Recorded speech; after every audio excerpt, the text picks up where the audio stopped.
A homeless woman crashes the vampire king's son's funeral and declares the prince isn't dead. The royal guards freeze.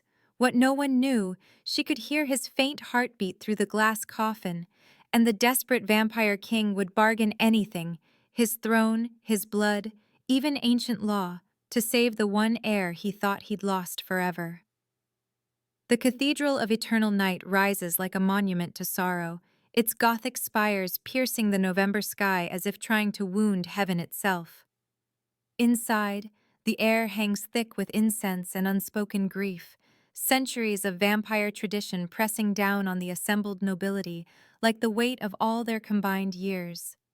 Candlelight flickers across silk gowns and shades of midnight and blood, across jewels that have adorned vampire throats since before most human nations existed, across faces beautiful and cold and perfectly composed in their mourning. High Priest Moren stands at the altar, his voice rolling through the vaulted space in the old language, words that taste of copper and ash, intoning the final rites over a glass coffin that holds what everyone believes is a corpse. Prince Cassian Thorn lies beneath etched crystal so clear it might as well be air, his face serene in death, his hands crossed over his chest in the traditional pose, wearing the formal attire of his rank with its silver threading and ancient symbols.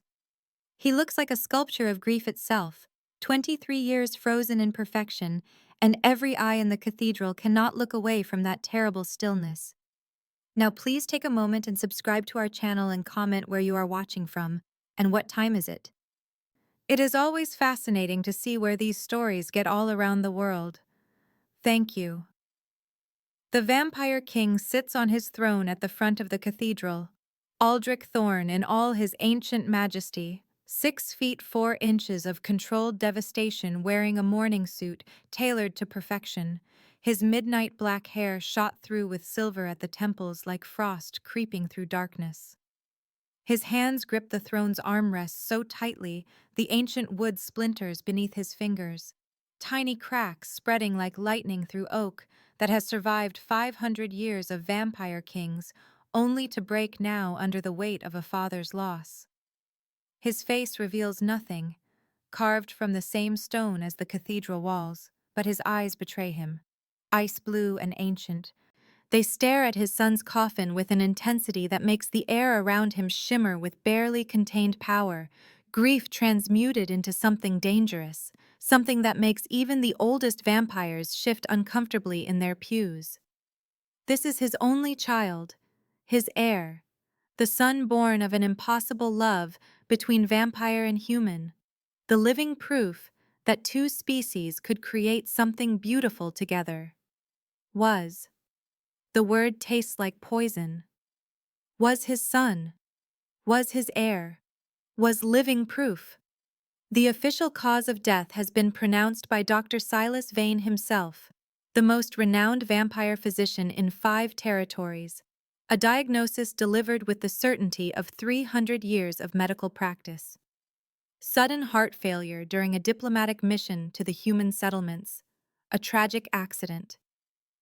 A loss that will echo through both vampire and human worlds. The funeral proceeds with inexorable dignity, each ritual performed exactly as tradition demands, as it has been performed for countless vampire nobles throughout the centuries. The organ plays its mournful dirge, notes that seem to pull sorrow from the very stones. Mourners bow their heads. The high priest raises his hands for the final blessing. And then the side door of the cathedral slams open with a crash that shatters 500 years of accumulated silence, wood hitting stone so hard the impact echoes like a gunshot, like a heart starting to beat again after impossible stillness. Every head turns. Guards reach for ceremonial blades that are far more than ceremonial, edges sharp enough to cut through bone and magic alike. Security cameras mounted in the ancient stonework swivel toward the intrusion, red lights blinking like awakening eyes. A woman stands in the doorway, backlit by gray November light, and she looks like everything the cathedral is not. Where the assembled nobility radiates wealth and power and centuries of careful cultivation, she radiates desperation and determination and the particular kind of strength that comes from having nothing left to lose. Her coat is threadbare, once perhaps navy blue, but now faded to the color of old bruises, crusted with street grime, and stains that speak of months sleeping rough. Her auburn hair hangs in matted tangles around a face that might be beautiful if it weren't hollowed by hunger, cheekbones too sharp, eyes too large, skin too pale. Her boots are held together with duct tape and hope, the kind of desperate repair job that says she cannot afford new ones, cannot afford anything, can barely afford to keep breathing. She clutches her ribs with one hand as if holding herself together, as if hunger is gnawing at her from the inside, and her other hand stretches toward the coffin like a drowning person reaching for shore. Her breath mists in the cold air of the cathedral, the only living warmth in a space full of the undead. She takes 3 steps forward, stumbling slightly, and when she speaks, her voice cuts through the organ's dirge like a blade through silk, raw and certain and impossible to ignore. He's not dead. 3 words. 3 impossible words. 3 words that make the vampire king's eyes snap to her face with such intensity that several nearby nobles flinch from the force of his attention. Ice-blue eyes that have witnessed empires rise and fall, that have seen countless deaths and accepted them with the resignation of immortality, suddenly blaze with something other than grief. Hope. Terrible, desperate, fragile hope. Elena Marsh stands in the aisle of the Cathedral of Eternal Night, one trembling hand outstretched toward Prince Cassian's coffin, and delivers the most outrageous claim anyone has made in this sacred space in living memory. I can hear his heartbeat. Her voice shakes but holds steady underneath, the voice of someone who knows she sounds insane and refuses to care. It's faint, but it's there. 1 beat every 90 seconds. The guards move forward, hands on their blades, ready to remove this vagrant who dares desecrate a royal funeral with delusions or lies. But Aldrich Thorne raises one finger, just one, a tiny gesture that contains absolute authority, and the guards freeze mid-lunge like puppets whose strings have been cut. The vampire king stares at Elena Marsh, this impossible woman with her impossible claim, and she stares back with the peculiar defiance of someone who has been invisible for so long that being seen, even in anger, feels like a gift. She is 31 years old. She was a critical care nurse before her mother's cancer treatment generated medical debt so crushing it bent her life into shapes she never imagined possible. Before a pharmaceutical company sued her for reporting their corner cutting, their dangerous practices, their prioritization of profit over patient safety. Before the blacklist that followed, the whispered warnings that made hospitals across 3 states refuse to hire her. The bankruptcy that swallowed her apartment and her car and her future. 18 months on the streets, each day a little colder than the last, each night a little harder to survive. 2 weeks sleeping in the heating vents of this very cathedral, drawn by warmth and the bitter irony of seeking sanctuary in a vampire holy site, of finding the only kindness left in her life from the undead.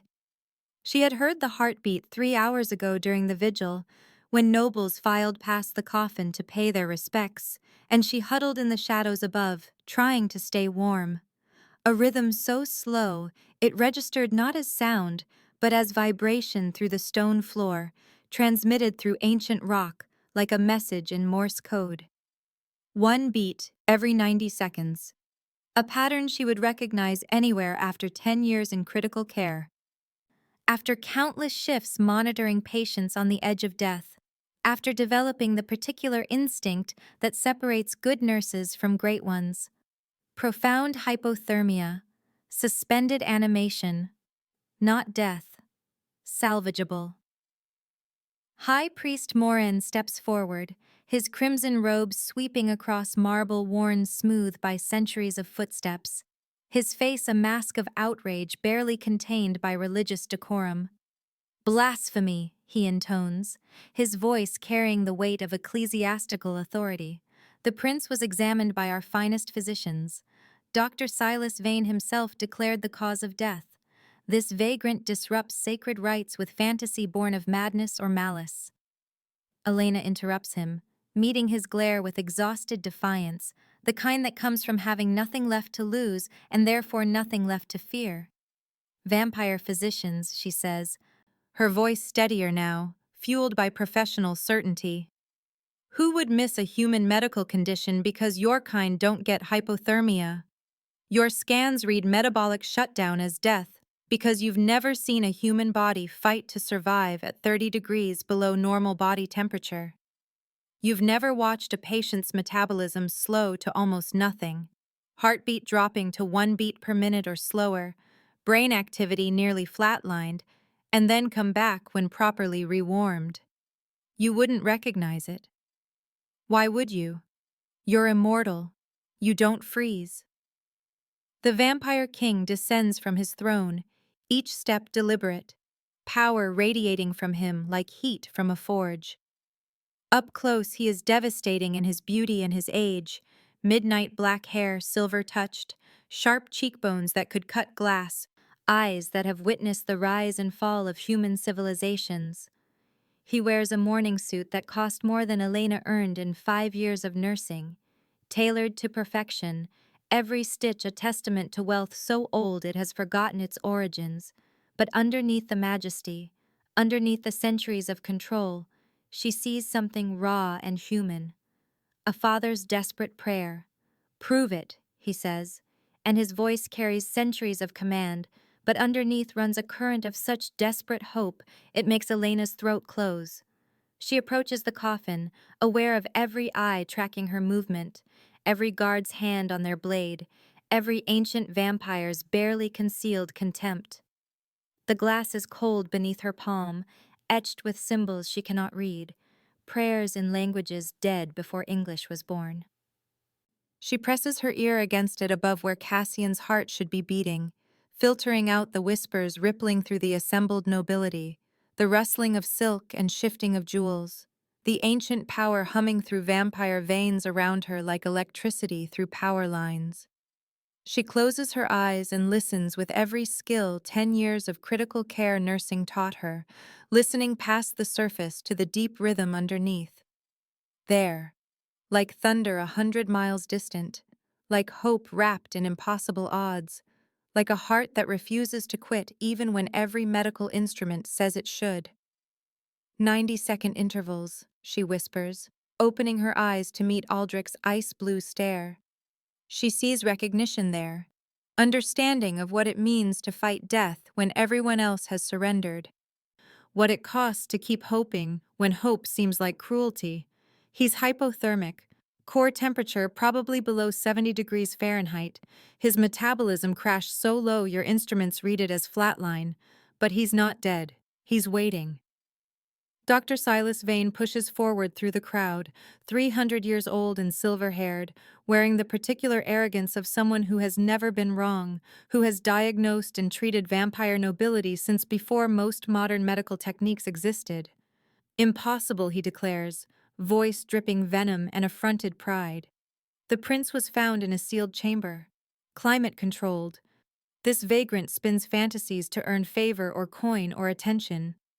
Elena keeps her eyes on Aldrich, speaking only to him now, father to someone who understands loss.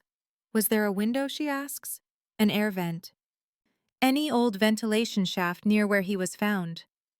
The king's jaw tightens, a muscle jumping beneath skin pale as moonlight. A gargoyle shaft, he admits. Medieval.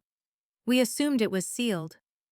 Elena stands, her knees protesting the movement, joints stiff from cold and hunger and months of sleeping on concrete. You assumed wrong, she says gently, without accusation, just stating fact. If he was near that shaft when November hit, when temperatures dropped below freezing, if he was already weakened by poison or spell or drug, his body would shut down trying to survive. It's an evolutionary response in humans. Core temperature drops, metabolism slows, heartbeat becomes almost undetectable. He's not dead, Your Majesty. He's waiting for someone to bring him back. The word waiting lands in the cathedral like a bell tolling backward through time, like possibility cracking open in the middle of certainty. Aldrich's hand moves to the coffin lock with trembling fingers, the first uncontrolled movement Elena has seen from him. Ancient mechanisms click and groan, magic and metalwork combined, seals breaking with sounds like indrawn breath. "What do you need?" he asks, and the question contains entire universes of desperation. They move Prince Cassian to the cathedral's hidden preparation chamber, a surgical theater behind the altar where vampire physicians have practiced their craft for 6 centuries, where the stone walls have absorbed enough blood and magic to hum with residual power. Elena scrubs her hands with holy water and antiseptic, the familiar ritual grounding her even as the surreal vertigo of her life's pivot makes her head spin. 12 hours ago, she was invisible, homeless, slowly dying on the streets. Now she stands in a vampire surgical theater preparing to resurrect a prince. She lays out her requirements with the calm authority of a critical care nurse who has run codes in emergency rooms, who has fought death and sometimes won.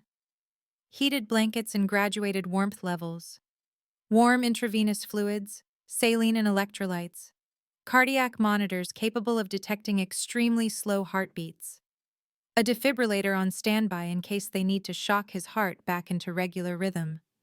Dr. Vane provides each item with barely concealed contempt, setting equipment on steel tables like he's placing accusations, each piece a reminder that he declared this patient dead and she dares contradict him. "If you're wrong," he says, voice dripping venom and wounded pride, "you'll have desecrated a royal corpse during state funeral rites. The penalty under vampire law is extremely specific and extremely unpleasant." "If I'm right," Elena cuts in, meeting his ancient eyes with exhausted defiance, "you failed to save your prince because you were too proud to consider human medicine. Because you've lived so long, you've forgotten that humans have developed techniques you've never needed to learn." Aldrich silences them both with a look, ice blue eyes flashing with power and impatience. He turns to Elena, and when he speaks, his voice carries the weight of centuries. "What are your terms?" he asks. Elena blinks, confused. "Terms," she repeats. "You didn't interrupt a state funeral out of charity," Aldrich says, his eyes searching hers with an intensity that feels like being read. Like every secret she's ever kept is suddenly visible. "You're not asking for gold or land, so what do you need?" Elena realizes with a start that she hadn't thought past the next 5 minutes, hadn't considered consequences or compensation, had simply heard a heartbeat everyone else missed and refused to let it stop. But something in the Vampire King's tone makes her understand that he's terrified she'll name a price he can't pay, that she'll walk away and let his son die because the cost is too high. She understands in that moment that he would give anything, pay anything, sacrifice anything to save Cassian, his throne, his blood, ancient law itself. The recognition steadies her. "Immunity," she says carefully, thinking through the implications. "From prosecution for trespassing, for desecration, for whatever laws I just violated by crashing a royal funeral. Clearing of my medical license suspension so I can practice again." And then she hesitates, hating how small it sounds next to the magnitude of what she's attempting, hating that her needs are so basic they reveal how far she's fallen. "A clean bed," she whispers. "A real meal. A chance to stop being invisible." "Done," Aldrich says immediately. No hesitation, no negotiation, the word falling like a verdict. "Save my son, and you'll have a position in the Royal Medical Corps, a suite in the palace, my protection under ancient law, the Pact of Sanctuary. No vampire, human, or other being can touch you without answering to me personally." Elena's breath catches in her throat. The Pact of Sanctuary is legend, a binding spoken only 3 times in vampire history, making the protected person as untouchable as the king's own blood, sacred and inviolate. "And if I fail," she whispers, needing to know, needing to understand what happens if Prince Cassian doesn't wake up, if his heart doesn't restart, if she's wrong about everything. Aldrich's smile is bleak and true, grief and hope tangled together in an expression that makes him look almost human. "Then we'll have matching grief," he says quietly. "And I'll owe you a debt anyway for giving me hope when I had none left, for letting me believe for even a few hours that my son might still be saved, that death might not have the final word after all." Rewarming a hypothermic patient is agony in slow motion, a medical high-wire act where every degree matters, and rushing means death just as surely as waiting too long. Elena works through the night in the cathedral's surgical theater, her hands remembering skills she thought 18 months on the streets had stolen, muscle memory rising from somewhere deeper than conscious thought. She wraps heated blankets around Prince Cassian's body in precise layers, core first because the heart and brain need warmth before the extremities, then working outward to arms and legs, each layer calibrated to raise his temperature gradually without shocking his system into cardiac arrest. Warmed intravenous saline trickles into his veins at carefully calculated intervals, fluid that will carry heat directly into his bloodstream without overwhelming his compromised cardiovascular system. She monitors his core temperature with a rectal thermometer because it gives the most accurate reading, watching the digital display climb with glacial patience that tests every ounce of her professional discipline. 71.3 degrees Fahrenheit, 71.8, 72.4. Each tenth of a degree is a small victory, a step back from the edge of death. But the progress feels impossibly slow, and her hands shake from exhaustion and adrenaline, and the weight of understanding that if she miscalculates even slightly, the vampire prince will die, and his father's grief will turn to rage. Aldrich Thorne never leaves his position at his son's head, one hand resting on the edge of the surgical table, as if anchoring himself to reality. Ice-blue eyes tracking every monitor spike, every shallow breath Elena coaxes from Cassian's lungs.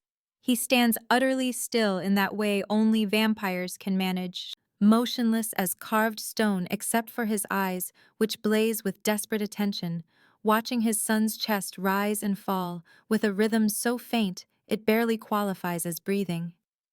Dr. Silas Vane hovers nearby, 300 years of medical expertise making him unable to simply leave, even though his pride is wounded, even though every moment he remains is an admission that this human vagrant knows something he missed. He maintains skeptical silence, but occasionally hands Elena equipment before she asks for it, anticipating her needs with the instinct of a truly gifted physician, and this small gesture of professional respect costs him more than Elena can fully appreciate. Around hour 3, when her hands are shaking so badly she has to pause and breathe through the tremors, when exhaustion threatens to blur her focus and she needs something to anchor her attention, Elena speaks into the quiet punctuated only by the beep of monitors and the hiss of the IV drip. "Tell me about him," she says, glancing at Aldrich. "It helps sometimes, talking to coma patients. They can hear, even when they can't respond. The words reach through whatever they're experiencing and give them something to hold on to, a thread leading back to consciousness." Aldrich's expression shifts microscopically, grief softening into something almost tender, and when he speaks, his voice carries a weight of memory that spans centuries. "Cassian was born during a solar eclipse," he says, the words precise as if he's examined them countless times in private. Half human, half vampire. His mother was mortal, a doctor actually, one of the first human physicians allowed to practice in vampire territories during the plague outbreak of 1802. "She saved my life when I contracted a blood disease that should have killed me, used antibiotics and transfusion techniques our physicians had never considered. I fell in love with her brilliance before I fell in love with her beauty." He pauses, and Elena sees the naked grief on his face, unguarded for just a moment. "She died bringing Cassian into the world," he continues, voice rougher now. "Childbirth complications that even her medical knowledge couldn't prevent.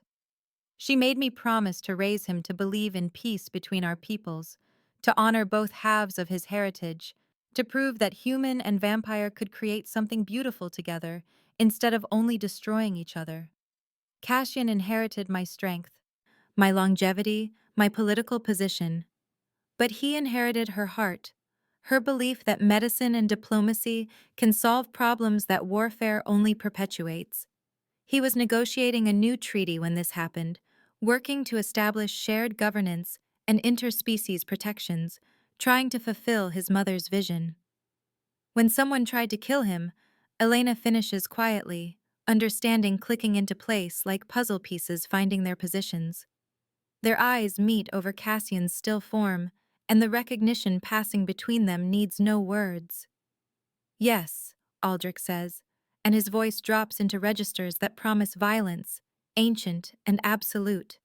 And when I find who did this, when I discover which member of my court valued war over my son's life, they will learn what true death means. They will beg for the mercy of simple execution before I'm finished. Elena should probably be frightened by the naked threat in his tone, but instead, she feels oddly comforted. This is a father's rage, protective and pure, and she understands it completely. The night stretches on with agonizing slowness, each hour marked by incremental temperature increases and careful monitoring of vital signs that gradually strengthen. Cassian's heartbeat climbs from one beat every 90 seconds to one every 45 seconds, then one every 20 seconds, his body slowly remembering how to sustain life at normal human metabolic rates. His breathing deepens from barely perceptible to shallow but regular, and faint color begins to return to his face, replacing the corpse-pale stillness with something that looks almost alive. Elena adjusts warming protocols, increases IV flow rates, watches cardiac rhythms normalize on the monitors with the focused intensity of someone who knows that one mistake, one moment of inattention, could undo hours of careful work. Dr. Vane offers quiet observations occasionally, pointing out subtle changes in Cassian's condition that Elena might have missed, and gradually the tension between them eases into something resembling collaborative respect. At 4:47 in the morning, according to the ancient clock mounted on the surgical theater wall, Cassian's core temperature hits 89 degrees Fahrenheit. Elena disconnects the warming blankets and steps back from the table, her legs trembling from hours of standing, her back aching from bending over the patient, her hands finally still now that the critical intervention phase is complete. "Now we wait," she whispers, and her voice sounds strange in the quiet, hoarse from disuse. His body has to decide now whether to keep fighting or surrender. We've given him every advantage, warmed him carefully, supported his cardiovascular system, but ultimately he has to choose life. The vampire king leans forward over his son, hope and dread warring on his ancient face, making him look almost human in his vulnerability. For 17 minutes, nothing changes except the steady beep of the cardiac monitor and the quiet hiss of oxygen flowing through nasal cannula into Cassian's lungs. Elena counts each minute, watching the clock, watching the prince's face, looking for any sign of consciousness returning or failing to return. Dr. Vane stands motionless, professional mask firmly in place, but eyes betraying his intense focus. Aldrich doesn't breathe, doesn't blink, just stares at his son with such concentrated intensity that the air around him seems to shimmer with barely contained power. Then at 5:04 in the morning, Cassian gasps. The sound is sharp and desperate, like someone surfacing from deep water after too long submerged, like drowning in reverse. His chest heaves, pulling in air with sudden fierce hunger, and his eyes fly open so fast it's almost violent. Silver-gray irises like storm clouds, wide with confusion and terror, and the particular disorientation of someone who doesn't know where they are or how they got there.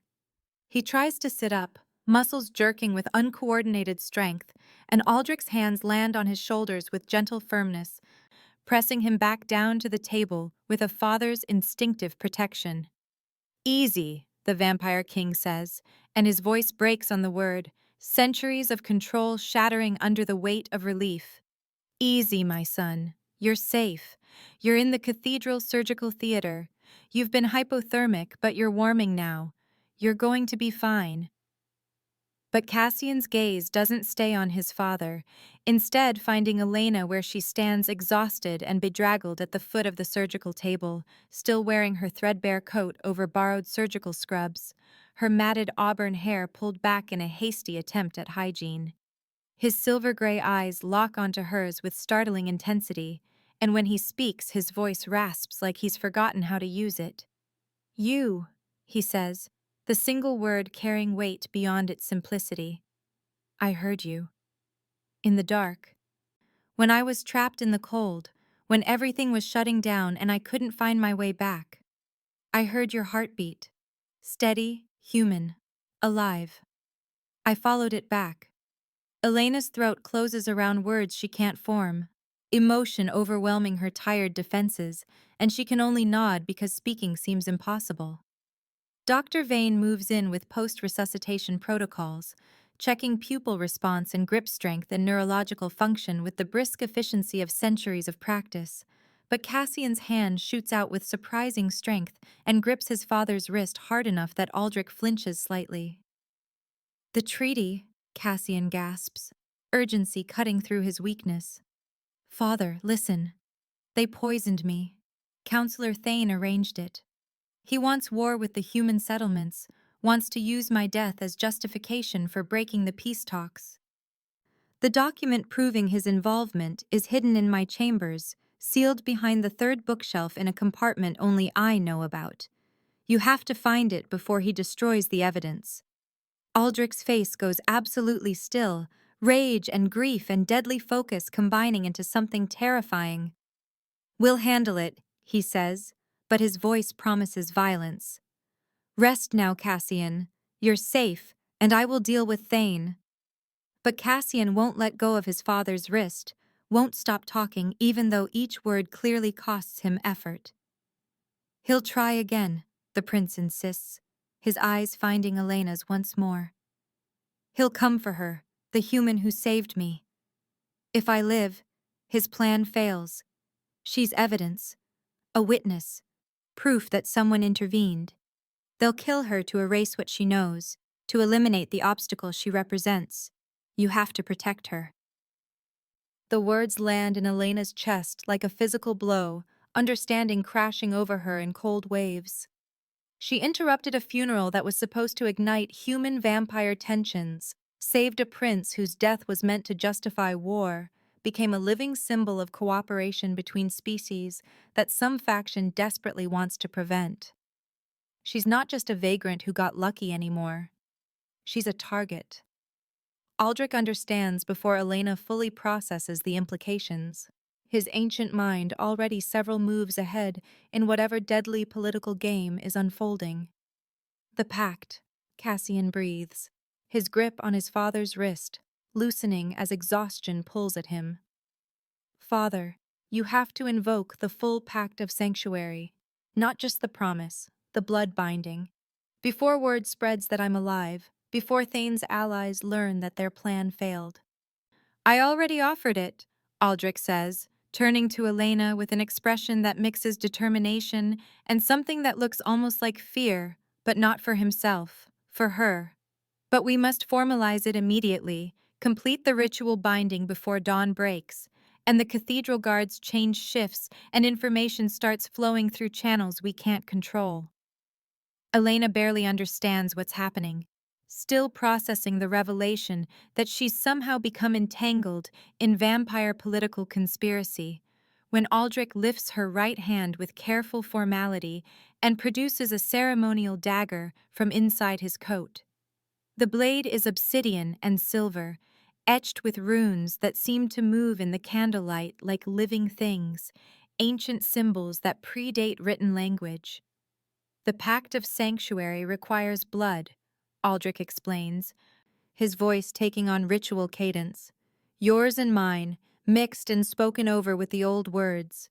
It will bind you to my protection for as long as you live. No one, Vampire or human or witch or any other being can harm you without declaring war on my entire bloodline, without challenging the throne itself. Any threat to you becomes a threat to me personally, and I will respond with the full force of my position and power.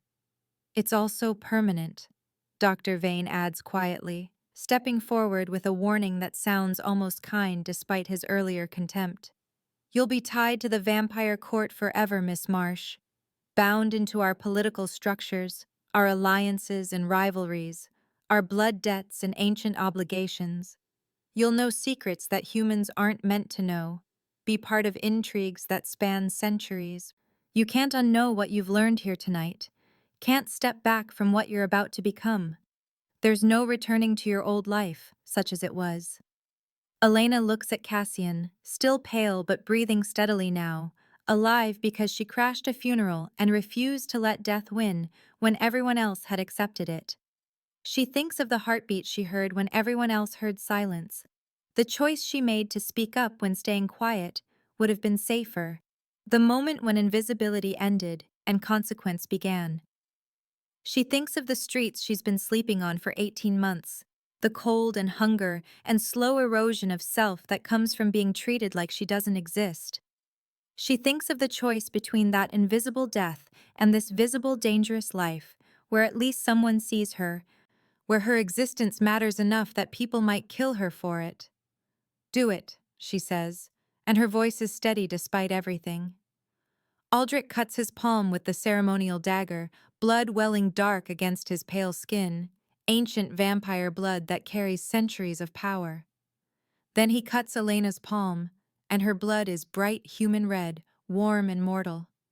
He presses their hands together, blood mingling and running together into a silver chalice that Dr. Vane produces from a locked cabinet, mixing into something that looks almost black in the candlelight. The Vampire King speaks in a language older than English, words that taste of copper and ash and binding magic, each syllable resonating through Elena's bones like she's become a tuning fork vibrating to frequencies she never knew existed. The air thickens around them, pressure building until her ears pop, and she feels something fundamental shift in her relationship to reality, like the universe itself is taking note of this promise and holding all parties accountable. When Aldrich finishes the incantation, the wound on Elena's palm seals instantly with a flash of silver light, healing in seconds and leaving behind a scar in the perfect shape of a crown, raised and permanent and glowing faintly. It's done, Aldrich says, and his voice carries finality. You are sanctuary-bound, Elena Marsh, my protection, my responsibility, my ward under ancient law. What neither of them sees is the figure watching from the shadows of the cathedral's upper gallery, where stone arches create pockets of darkness even candlelight cannot penetrate. Counselor Thane, ancient and cunning, his silver hair gleaming faintly as he observes the ritual below with cold calculation. He had come to ensure the funeral proceeded as planned, to observe the grief that would justify his carefully constructed war. Instead, he watches his carefully laid plans unravel in the hands of a homeless human woman and a half-breed prince who should be dead. His expression never changes, perfectly controlled after centuries of political maneuvering, but his mind is already racing ahead to contingencies and alternatives, to new strategies for eliminating obstacles and achieving goals. The girl is sanctuary-bound now, protected by blood magic and royal decree, but protection only works if the protector survives, and Aldrich Thorne has ruled long enough that succession is overdue. Thane watches the Vampire King bind himself to a mortal vagrant, watches Cassian grip his father's hand with returning strength, watches Dr. Vane carefully document the proceedings as if they're legitimate instead of the farce they represent. He watches, and he plans, and he disappears back into shadow before anyone notices he was ever there. Elena wakes disoriented in darkness that feels wrong, too soft, too warm, and for a long moment she thinks she's still on the streets, and this is hypothermia-induced hallucination, the kind that makes freezing people think they're comfortable right before they die.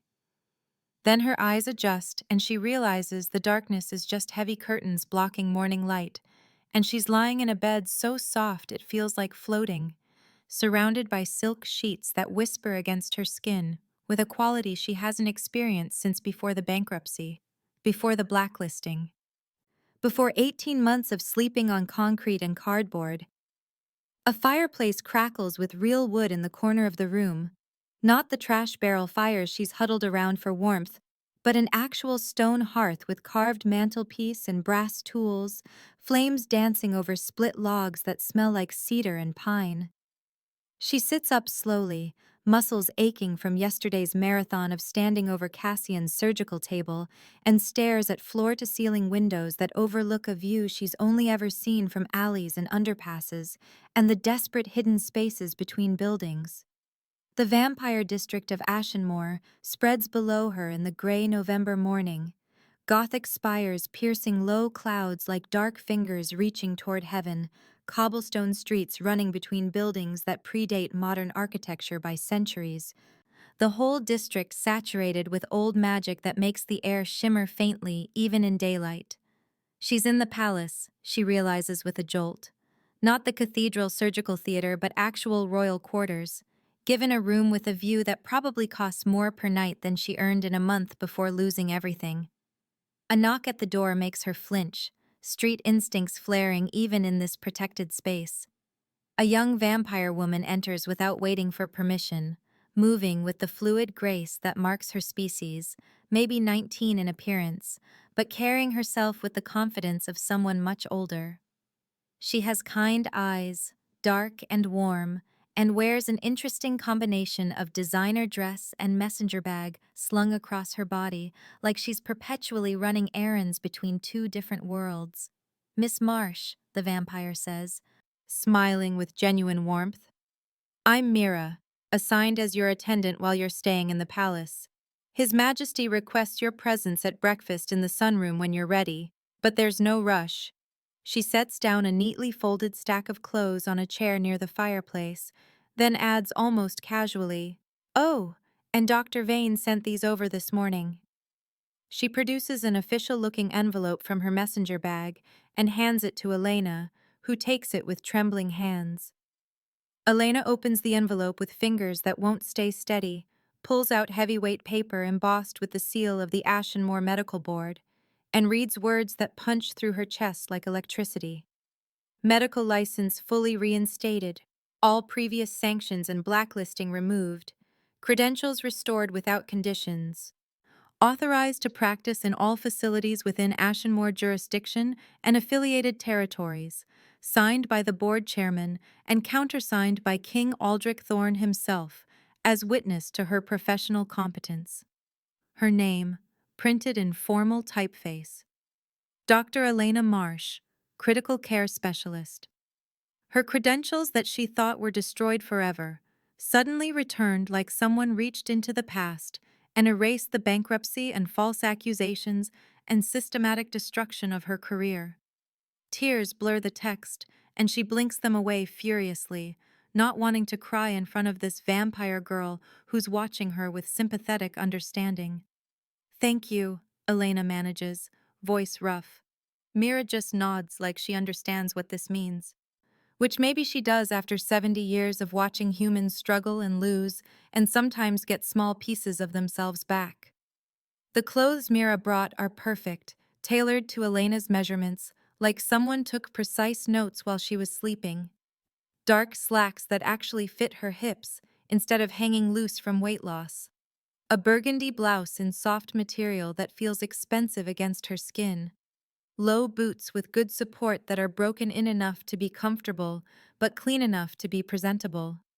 Everything in her size, everything chosen with thought for both formality and comfort, and Elena tries not to think about how they got her measurements or how much these clothes probably cost. She dresses quickly, autopilot taking over while her mind processes the strangeness of her situation, and follows Mira through palace corridors that smell of old stone and power so concentrated it makes her teeth ache slightly. The hallways are wider than any modern building needs, ceilings vaulted high above their heads, lit by a combination of electric lights designed to look like torches and actual candles in wall sconces that drip wax onto stone floors, polished smooth by centuries of foot traffic. Portraits watch from gilded frames along the walls, formal paintings of Aldrich's bloodline stretching back through time, and Elena recognizes the Vampire King's face in paintings dated to the 1500s, completely unchanged. The same ice-blue eyes and angular features staring out from Renaissance-era clothing and medieval armor and Victorian formal wear, unchanged and unchanging across 5 centuries. And Elena feels the weight of immortality pressing down on her from all sides, making her feel impossibly small and temporary. Breakfast takes place in a sunroom, which strikes Elena as deeply ironic given that heavy curtains block every window against the morning light that would burn the room's vampire occupants. The space is beautiful despite the darkness, all white stone and trailing plants that somehow thrive without direct sunlight, filled with furniture that manages to look both ancient and comfortable. A long table dominates the center of the room, laden with food that makes Elena's mouth water after months of soup kitchen meals and dumpster finds. Fresh fruit and pastries, eggs prepared 3 different ways, bread still warm from ovens, coffee that smells like actual imported beans instead of the burnt dregs she's been drinking. Also goblets filled with dark liquid she deliberately doesn't look at too closely, placed at several seats around the table. Aldrich sits at the head of the table and stands when she enters, a gesture of respect so unexpected it makes Elena freeze in the doorway. The Vampire King wearing casual clothes instead of his formal funeral attire, looking somehow more dangerous in simple dark shirt and slacks, because the absence of ceremony makes his power more obvious rather than less. "Please, sit," he says, gesturing to a chair across from where Cassian sits to his right. The prince looks remarkably recovered considering he was clinically dead 36 hours ago, wearing jeans and a sweater that make him seem younger and more human than the pale corpse she rewarmed degree by painstaking degree. His silver-gray eyes track Elena's movement as she sits, and when he speaks his voice carries warmth that seems genuine instead of political. "I owe you my life," Cassian says simply, leaning forward slightly. "Thank you, Dr. Marsh." "You already thanked me," Elena responds, uncomfortable with gratitude from royalty, from anyone really after 18 months of being treated like she's invisible and worthless. "When you woke up in the surgical theater, you said you heard my heartbeat." "I did," Cassian says, and his eyes go distant, like he's remembering something profound. "I was trapped in the cold, drowning in it. Everything shutting down, thoughts scattering, like being pulled underwater into darkness that had no bottom. But I heard this rhythm cutting through the numbness, steady and human and alive. A heartbeat that didn't belong in that frozen space.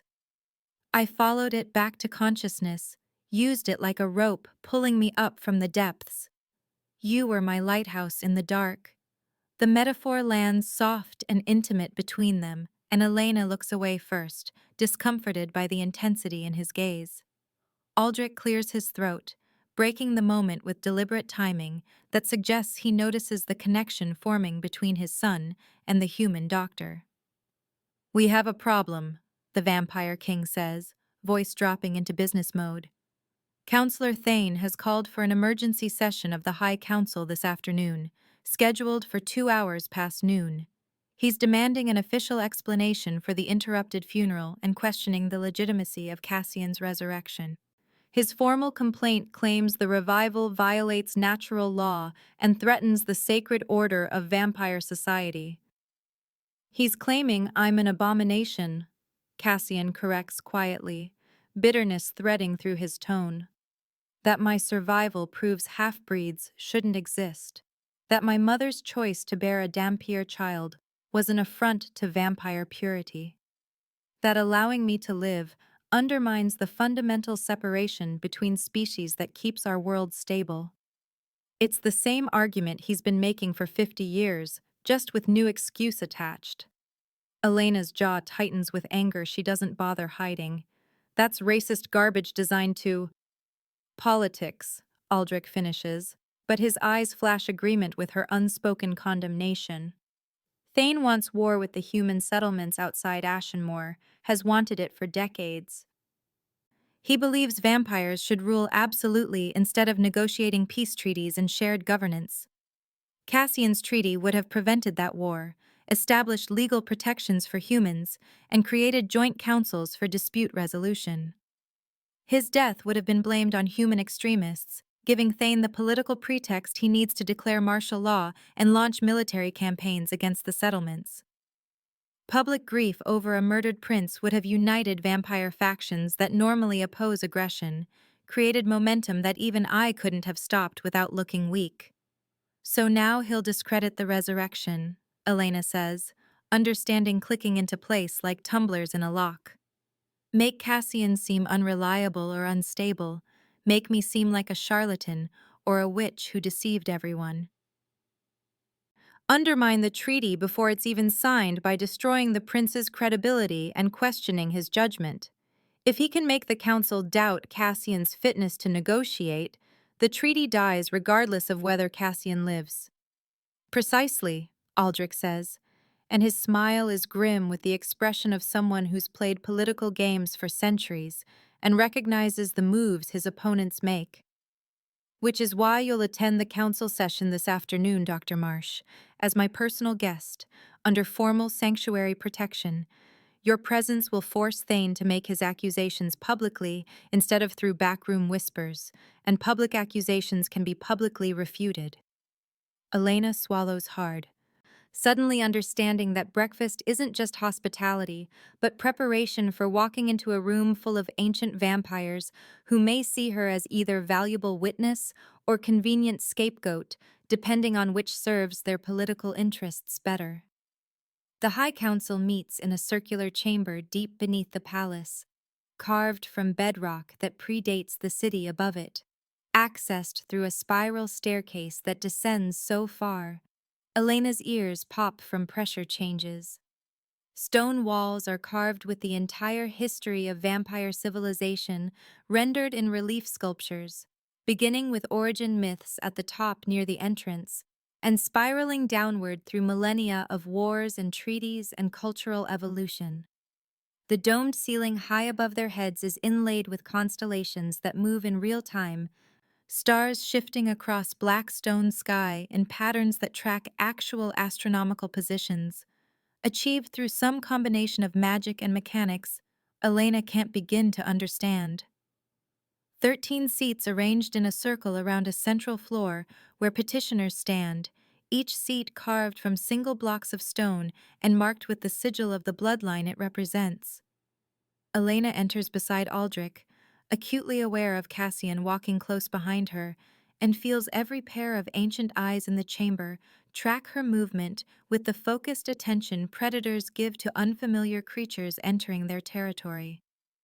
The council members range in apparent age from 20-something to elderly, but all carry themselves with the weight of centuries, immortality making them patient and calculating in ways humans can never match.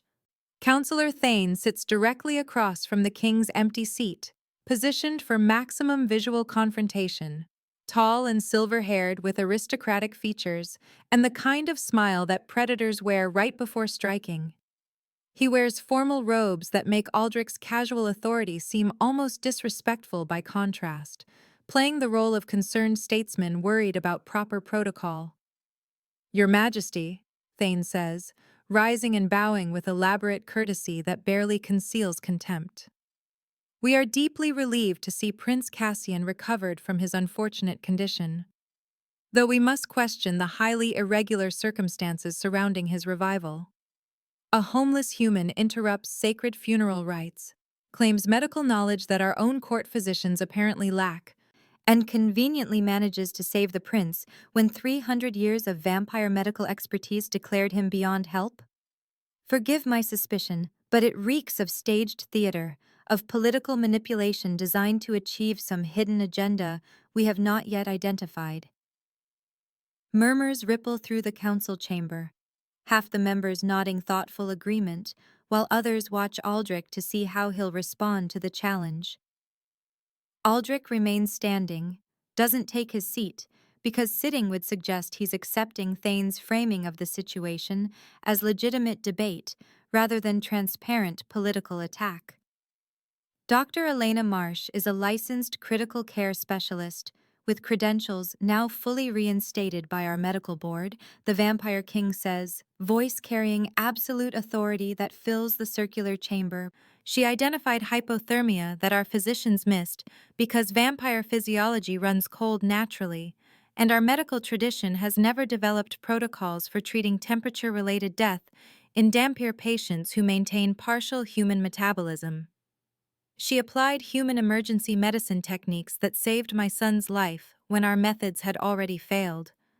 I have granted her formal sanctuary under blood oath in recognition of this service, binding her to my protection under the oldest laws of our civilization. The chamber goes absolutely silent, the kind of shocked quiet that follows truly unprecedented announcements. Sanctuary bonds haven't been invoked in over 200 years. Not since the last great war between vampire houses, when rival kings offered protection to each other's defectors. Sanctuary, Thane repeats softly, letting the word hang in the air like an accusation. For a human who conveniently appeared at the perfect moment to interrupt funeral rites and rescue a prince our own physicians had declared dead?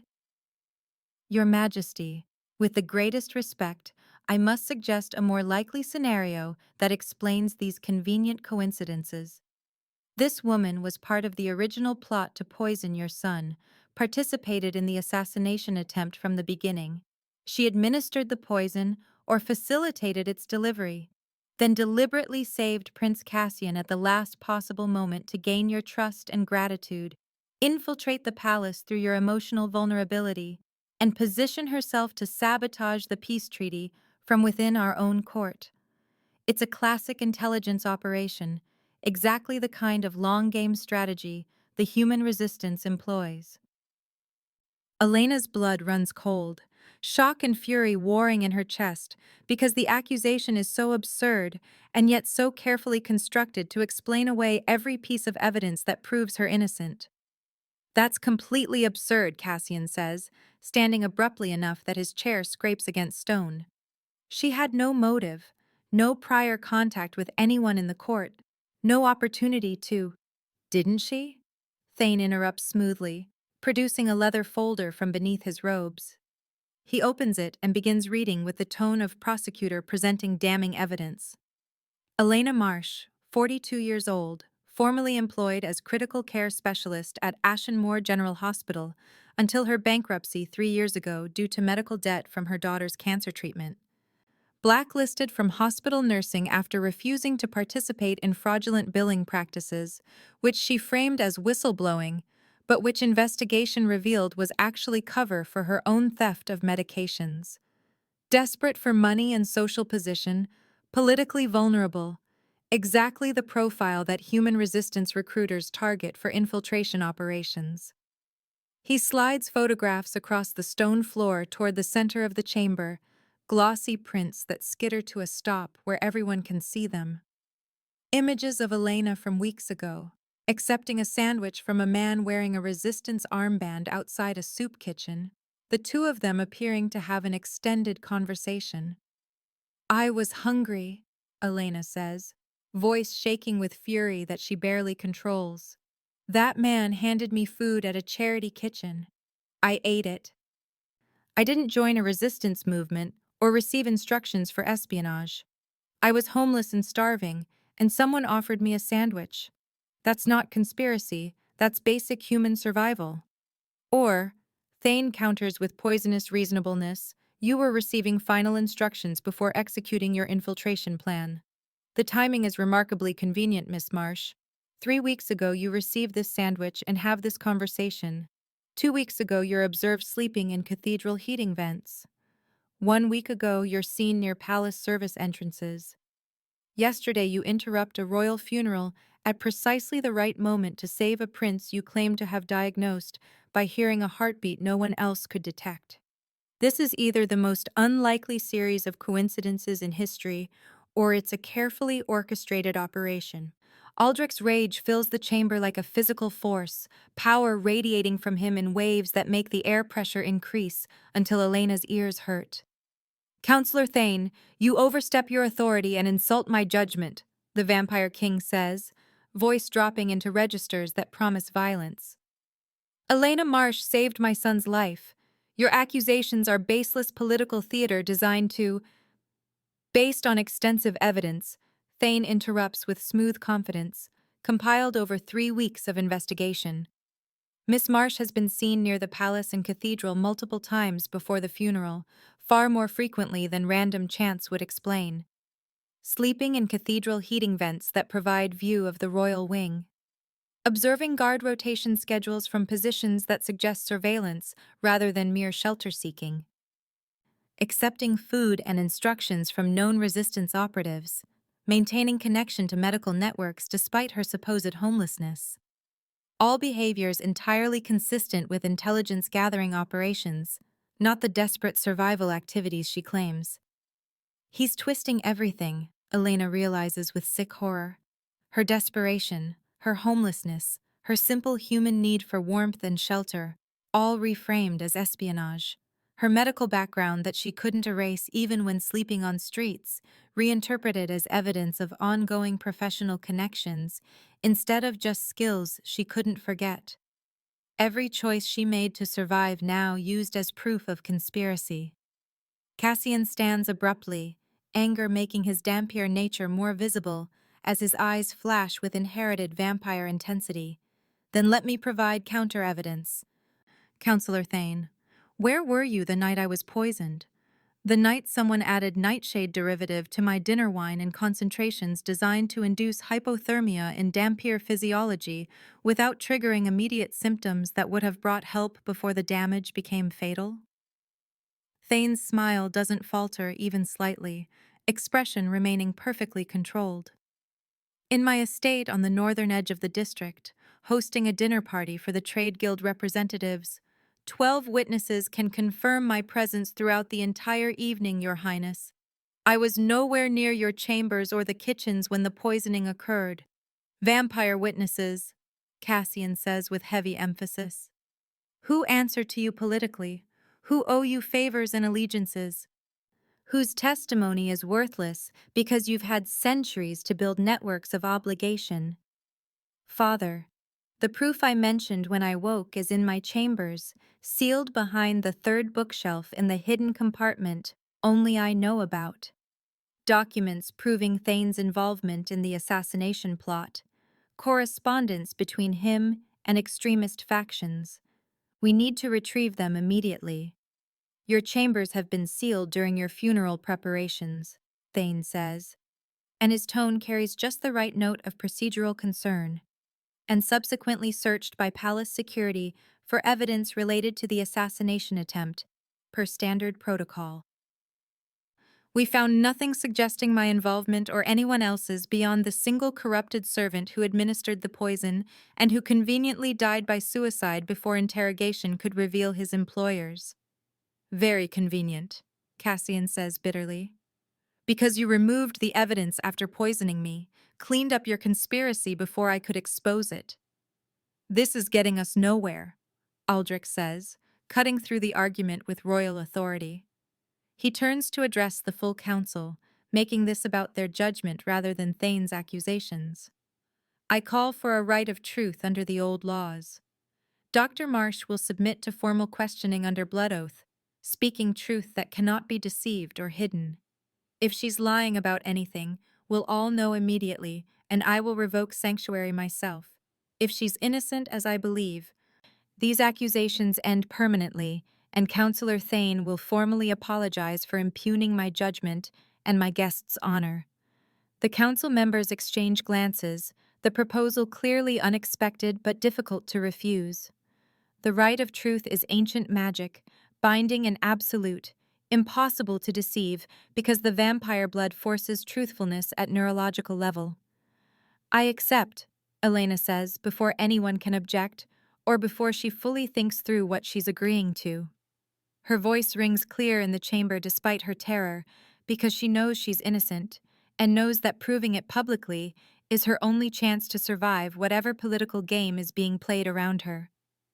Thane's eyes narrow microscopically, the first crack in his perfect control, and for a moment, Elena thinks he'll object or find some procedural reason to refuse. Then his smile returns, sharper than before. As do I, the counselor says smoothly.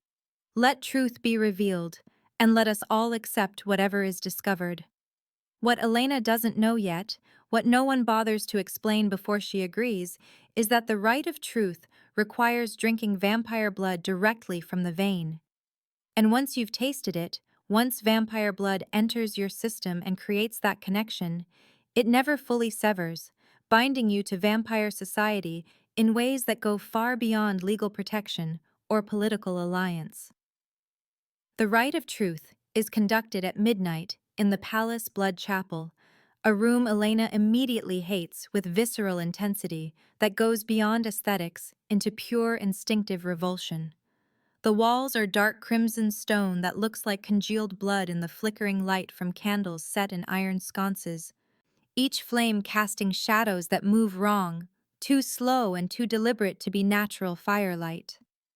The floor is inlaid with silver channels forming concentric circles that spiral inward toward the center point, metal catching light in patterns that hurt to look at directly, geometry that seems to shift slightly when viewed from peripheral vision. At the center sits a basin carved from a single massive ruby, dark red and translucent, large enough to hold maybe 2 gallons of liquid, its surface carved with symbols in a language Elena does not recognize and suspects predates human writing entirely. High Priest Morin officiates the ceremony, joined by 3 elder council members serving as official witnesses, their combined age probably exceeding 2,000 years, based on the weight of power that radiates from them like heat from banked coals. Aldrich stands at the circle's outer edge, wearing formal robes that make him look more king than Elena has seen before, authority radiating from every line of his posture. Cassian stands to his father's left, gray eyes fixed on Elena with concern he does not bother hiding. Thane positions himself opposite the king, separated by the ritual space, expression arranged in perfect concern that does not quite reach his ancient eyes. Dr. Vane stands slightly apart from the official witnesses, medical bag at his feet, present in some capacity Elena does not fully understand, but appreciates nonetheless. Elena kneels at the center of the concentric silver circles, trying very hard not to shake visibly, trying to project confidence she absolutely does not feel while surrounded by vampires older than most nations, and magic she has no framework to comprehend. Morin steps forward, voice dropping into formal cadences that echo strangely in the crimson chamber, words carrying weight beyond their literal meaning. The rite binds truth speaker to truth seeker through blood connection, he explains in tones suggesting he has performed this ceremony before, though perhaps not for centuries. Lies burn the speaker from within, causing pain proportional to the deception's magnitude. Truths resonate through the blood bond, creating harmonic feedback that all witnesses can perceive as light and vibration in the silver channels. There is no deception possible under the rite, no evasion that does not carry cost, no half-truth that will not be recognized as such by those who know how to read the signs. Do you consent to this binding, Elena Marsh, understanding that refusal will be interpreted as admission of guilt? I consent, Elena says, keeping her voice steady through sheer force of will. And you, Counselor Thane, as formal accuser and truth seeker? I consent, Thane responds with perfect composure, as though this is merely administrative procedure rather than ancient magic about to expose conspiracies that have festered for decades. Moren produces a ceremonial dagger different from the sanctuary blade, older by perhaps millennia, the metal black as midnight, and decorated with silver wire wrapped around the handle in patterns that match the floor channels. He approaches Elena first, taking her left hand since the sanctuary scar marks her right palm, turning it upward to expose the vulnerable skin. The blade is cold enough to burn as it cuts, precise slice across her palm that wells immediately with blood darker than it should be in the candlelight. Morin positions her hand above the ruby basin, letting blood drip into its carved depths, perhaps 20 drops before the flow slows. Then Thane steps forward, extending his hand without hesitation or visible concern, allowing the priest to cut his palm with the same blade, now carrying Elena's blood on its edge. Vampire blood joins human blood in the basin, mixing with audible hiss, like water hitting hot metal, steam rising in patterns that form symbols Elena almost recognizes before they dissipate. The mixture begins to glow from within. Deep red light pulsing in rhythm with her heartbeat, and Elena feels something cold and ancient and utterly inhuman wrap around her heart, like fingers made of ice and obligation, the rite taking hold at cellular level, rewriting her nervous system temporarily, to make deception physically impossible. Moren begins chanting in the old language, words that sound like thunder compressed into syllables, like glaciers grinding stone into powder over millennia, like the first darkness before stars existed. The silver channels in the floor begin to glow in response to his voice, light spreading outward from the ruby basin in waves that follow the spiral pattern, brightening with each repetition of the chant until the entire floor blazes with cold white light that reflects off crimson walls and turns the chapel into something from nightmare or dream. Elena feels the rite settle fully into place, feels her autonomy drain away in specific limited fashion, leaving her capable of action and thought, but absolutely incapable of deliberate falsehood while the binding holds. "Speak your questions," Morin says to Thane, stepping back from the center to allow accuser and accused to face each other across glowing channels. Thane steps forward with predator's grace, eyes glittering with confidence, and something darker, triumph perhaps, or vindication anticipated. "Elena Marsh, did you poison Prince Cassian with nightshade derivative or any other substance intended to cause his death?" "No," Elena says. The word coming easily and cleanly, truth flowing through her without resistance. The channels glow brighter in immediate response, light pulsing once strongly then settling to steady illumination, truth acknowledged and accepted by the ancient magic. "Have you conspired with human resistance movements to harm the vampire court or undermine its political stability?" "No," Elena says again, feeling the same clean flow of truth, the same affirmation from the right. The light pulses agreement, steady and sure, no flicker or hesitation to suggest evasion. Thane's jaw tightens microscopically, first visible crack in his perfect composure, but he continues with same smooth confidence. "Have you entered the palace under false pretenses, or with intention to deceive the royal family?" "No," Elena responds. "I entered the cathedral to save a life, Benet. I had no pretenses, false or otherwise. I was homeless and heard someone dying and used skills I possessed to help." The truth resonates through the blood bond so strongly, Elena feels it in her teeth. Vibration that travels up from the glowing floor channels into her bones. She watches Thane's strategy crumbling in real time, watches him search for questions that might reveal guilt that does not exist, and feels grim satisfaction despite her fear. But Thane has clearly prepared for this possibility, has questions designed not to prove conspiracy, but to undermine her credibility in other ways. "Did you know Prince Cassian was half human before you began treating him?" Elena hesitates fractionally, parsing the question carefully because the right compels truth, but truth has nuance. "No, I did not know his heritage when I started treatment. I recognized Dampier physiology during examination, but initially I just knew he was dying and needed help." The light flickers slightly, glowing steady, but with faint oscillation. Truth, but incomplete truth. Answer that holds back context. Thane pounces on the flicker like shark scenting blood in water. "Did you develop feelings for the prince during his resurrection? Feelings beyond professional medical concern?" The right compels honesty at neurological level, dragging response from Elena before conscious mind can construct careful evasion. Her face flushes hot despite the cold magic wrapped around her heart. "He was my patient," Elena says, trying to frame truth in professional terms. "I focused on saving his life. That was my only concern during treatment." The light dims noticeably, not lie exactly, but evasion clear to anyone watching. Truth incomplete or framed to hide emotional reality. "Did you," Thane presses with voice sharp as his ceremonial blade, "in the hours spent alone with the unconscious prince, touch him in ways beyond strict medical necessity?" "That is enough," Aldrich snarls from the circle's edge, anger making his power radiate in waves that press against Elena's skin. But the rite is bound and activated, magic following its own rules regardless of royal displeasure, and Elena must answer the question asked or suffer burning pain of refused truth. "I held his hand," Elena whispers, shame and defiance mixing in her voice. "Once, for approximately 30 seconds.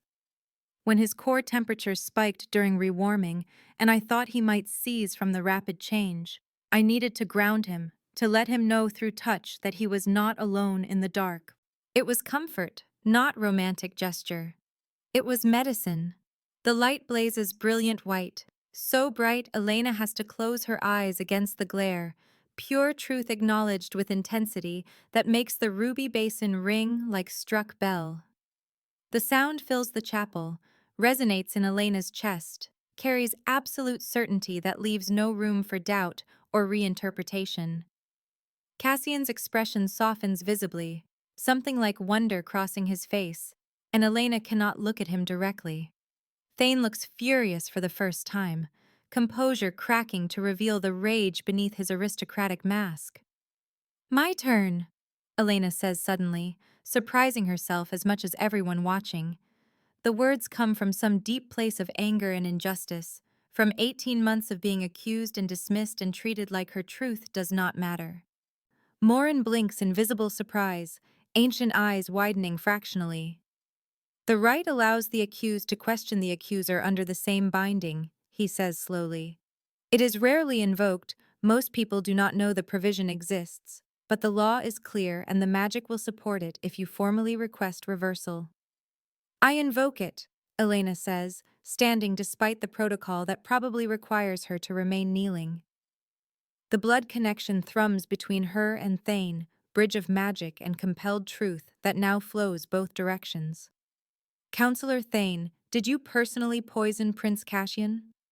Thane's smile is confident, expression of someone who has prepared for this exact question and knows his answer will satisfy the right. "No," he says simply. The light glows steady, truth confirmed, no flicker or hesitation. Elena's heart sinks. Strategy collapsing, certainty that Thane is guilty meeting apparent proof of innocence. "Wrong question," Cassian speaks from the circle's edge, voice quiet but cutting through Elena's despair. "Ask if he arranged it, if he conspired to cause the poisoning, even if he did not personally administer the poison." Elena's eyes widen with understanding, with appreciation for the legal and magical distinction Cassian identified. "Did you arrange for Prince Cassian to be poisoned? Did you conspire with others to cause his death?" Thane's confident smile falters, cracks, shatters completely, as the right grabs hold of truth he clearly hoped to evade through careful phrasing. The light flickers wildly, dims to almost nothing, then erupts in blinding red illumination that burns like fire. Lie detected and punished. Deception exposed with force that makes Thane cry out in pain. Yes, the word is dragged from Thane's throat by magic stronger than his will, scraped out of him like confession under torture. "Yes, I arranged it. I conspired with kitchen staff and guards and apothecaries to poison the prince with nightshade derivative in concentrations designed to cause hypothermic death in Dampier physiology while appearing natural. I planned it for months. I wanted him dead." The chamber explodes into chaos, council members shouting, guards moving toward Thane from positions around the room. Aldrich's roar of rage shaking the stone walls. But Thane raises one hand, and the air ripples with power that stops everyone mid-motion. ancient magic rolling off him in waves that reveal his true age and strength. He is older than he appears by centuries, perhaps millennia, one of the first-generation vampires who remember the world before human civilization, power concentrated through ages of survival and accumulation. "You will have your truth," Thane says, voice echoing with centuries of accumulated rage and conviction. Cassian's treaty would have ended our dominance, allowed humans to breed freely with vampires, diluted our blood until we became weak copies of what we were, powerless and mortal and irrelevant. "I did what was necessary to preserve our species from extinction through assimilation. By murdering my son," Aldrich says, voice deathly quiet in the way that promises violence more certainly than shouting ever could. "By eliminating a mistake," Thane corrects with contempt sharp as broken glass. "Your mortal wife never should have borne your child. Cassian is an abomination against natural law, and this human you have leashed yourself to through sanctuary is another weakness waiting to destroy you from within." He moves faster than Elena can track with human eyes, suddenly beside her with one hand on her throat, grip iron and ice, pressure cutting off her air immediately. "Sanctuary only protects against murder," Thane says conversationally, while Elena struggles uselessly against strength that could crush her windpipe without effort. It says nothing about taking hostages, nothing about using protected persons as leverage in political negotiations. "Release her," Aldrich commands. But there is fear beneath the order, calculation of odds that clearly do not favor immediate action. "Or what?" Thane smiles while Elena's vision starts to darken at the edges. "You will kill me? I am protected by council law as much as you are. My allies outnumber yours 3-1 among the assembled members, and I have leverage now." He lifts Elena slightly so her toes scrape stone, demonstration of his complete control. "Harm me, and she dies instantly. Sanctuary binding transfers to the next male in your bloodline if you perish, which means young Cassian inherits the responsibility. Do you really want your son's first act as king to be avenging a human he barely knows, starting a civil war over someone who interrupted a funeral 3 days ago?" "Let her go," Cassian says, voice shaking with fury barely controlled. "Make me." Thane's free hand produces a vial from his coat, the same poison used on Cassian, dark liquid that catches candlelight. "1 drop, and she will join you in hypothermic suspension. Except this time, no one will hear her heartbeat in the chaos. No one will know to rewarm her slowly. No one will save her." Elena's vision blurs completely at the edges, consciousness starting to slip away from oxygen deprivation. But through the haze, she sees something that gives her desperate hope. Dr. Vane moving slowly behind Thane with Predator's patience, pulling a syringe from his medical bag with movements so gradual they barely register as motion, approaching from the blind angle while all attention focuses on the hostage situation. She needs to buy time, needs to keep Thane talking and distracted. "Why?" Elena gasps out through her constricted throat. "Why do you hate peace so much?" Thane's eyes meet hers, and for one moment, she sees the truth beneath the monster, sees genuine belief and ancient trauma. "Because I remember the wars before the treaties," he says. "The slaughters when humans discovered fire and numbers could overcome individual vampire strength. The agreements they broke the moment they outnumbered us in any region. Peace is a fantasy humans tell themselves between acts of violence. Survival requires dominance, requires maintaining the fear that keeps them from organizing against us. Survival requires evolution," Cassian says quietly from across the ritual space. "Adaptation to changing circumstances. My mother taught me that before she died, giving me life." "Your mother was weak," Thane spits the words like poison. "Your mother," Cassian says with absolute conviction, "was the strongest person I never got to meet. She gave her life to prove that love between species is possible, that we can be more than our worst instincts. And you killed me to erase that proof, to prevent the treaty that would have honored her sacrifice." Vane strikes while Thane is focused on Cassian, syringe plunging into the ancient vampire's neck with clinical precision, thumb depressing plunger to inject contents directly into major blood vessel. Thane roars, releasing Elena instantly, both hands going to his neck to claw at the injection site. Elena collapses, unable to control her fall, but Aldrich catches her before she hits stone, vampire speed closing the distance in time, measured in fractions of seconds. "What did you?" Thane stumbles, clawing at his neck, voice slurring already. "What did you inject?" "Concentrated silver nitrate," Vane says with perfect medical calm. "Will not kill you but will paralyze your voluntary muscle control for approximately 6 hours. Long enough for proper trial and sentencing under council law." Thane crumples to the floor, body going rigid as the silver spreads through his system. Guards swarm him immediately, producing silver chains from somewhere, binding wrists and ankles with metal that burns vampire flesh on contact, securing the ancient counselor against the floor while he rages and struggles uselessly. Elena coughs, gasping air back into her lungs, each breath painful and precious. Aldrich holds her steady with surprising gentleness for someone strong enough to tear steel, and over his shoulder she meets Cassian's eyes, gray and storm-struck and full of something she cannot name yet, but recognizes in her bones. "It is over," Aldrich says, relief and exhaustion mixing in his voice. But Elena knows better. Knows with certainty born from 18 months of surviving hostile systems that nothing is ever truly over when powerful people lose. Thane had allies, he said so himself, 3-to-1 advantage among council members.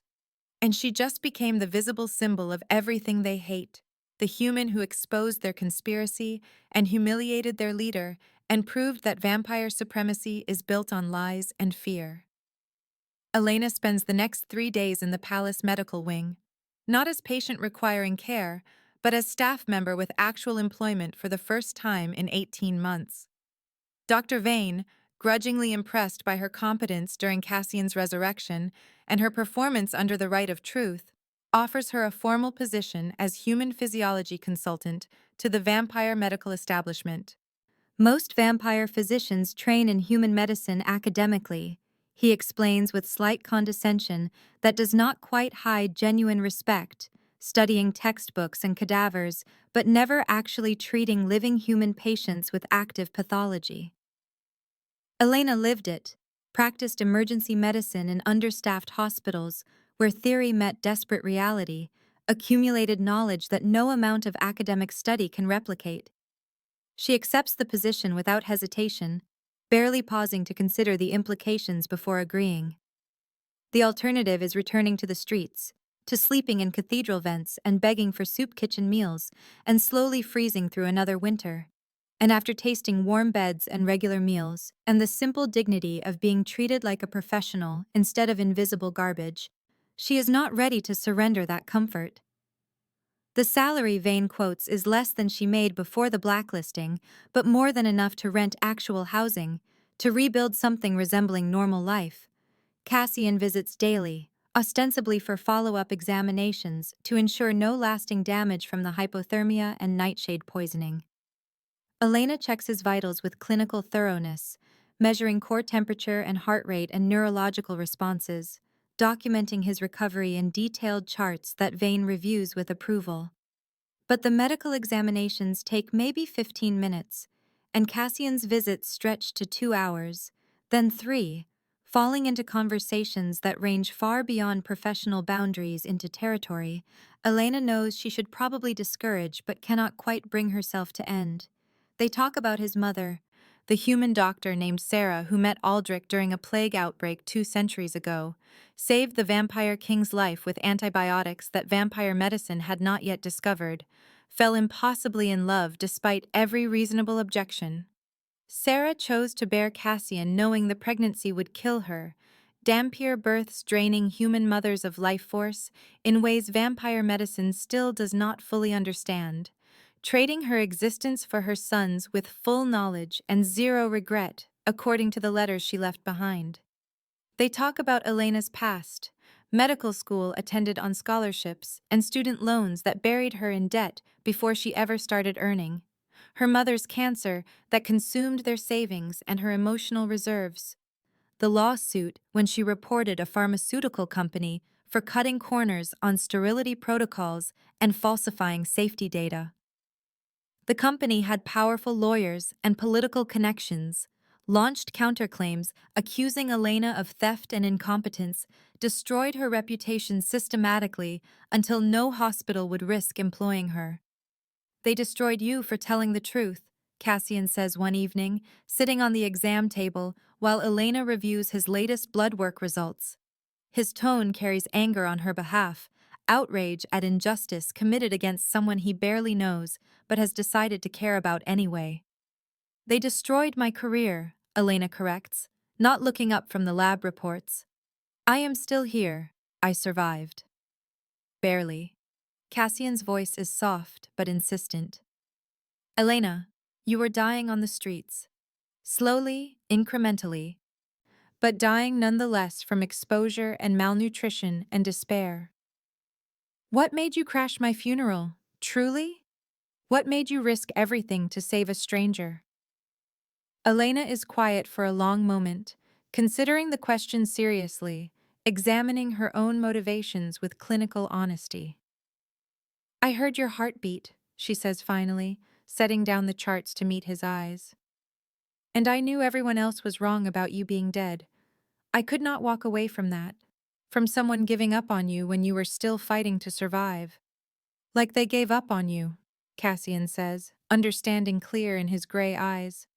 Like the hospitals and the medical board and everyone who should have defended you just walked away and let you fall. Maybe, Elena admits. Or maybe I am just tired of death winning when life is still possible. Tired of people dying because no one bothered to check carefully enough or care deeply enough. Their eyes meet and hold, and the air in the medical wing shifts, becomes charged with possibility neither of them has named aloud yet. I am glad you are tired of death winning, Cassian says quietly. Otherwise I would not be here to have this conversation.